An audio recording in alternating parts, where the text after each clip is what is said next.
Okay, so here we are to show you how to fit a bridle with the bitless noseband already attached to it onto the horse and make all the adjustments to get a correct fit. And we'll just undo the halter. Get that. You can just fasten that around your horse's neck. If you've got an impatient horse,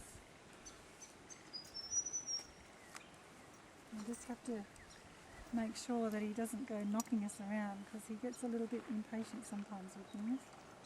So ideally, you start with the bridle completely done up. You don't need to undo anything except the throat latch.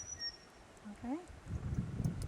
And it's probably best to have the noseband part on the last hole, so you can actually get it over the nose fairly easily. And then you'll actually put your bridle on just like you would with a normal bridle. Okay, so some people will put it up like this, depending on your horse. But you can see a horse will can raise their head out of the way, and it's a little bit awkward that way. So I prefer to put my hand up between the ears and pass myself the bridle in this hand, so then this hand can guide the bridle on over the nose, and that way I've got good control over it. Exactly. And then pop it over the ears.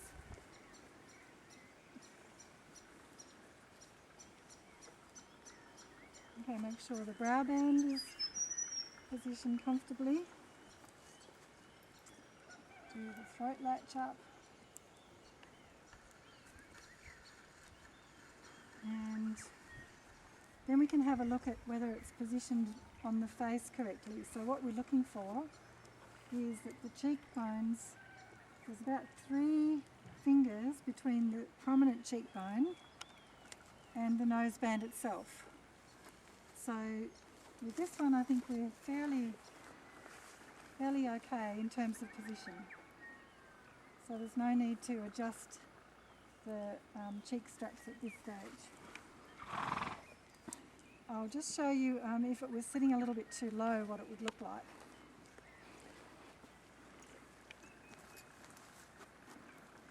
Okay, so you can see side on. If it was too low, we've got a good 4 finger width there, and getting down towards that soft part of the horse's nose. So it's actually better to have it a little bit higher.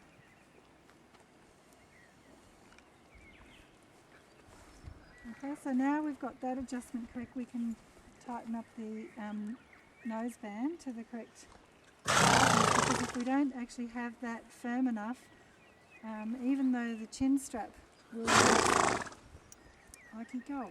even though the chin strap will help the bridle stay snug, the noseband could still move around a little bit if this is not done up enough.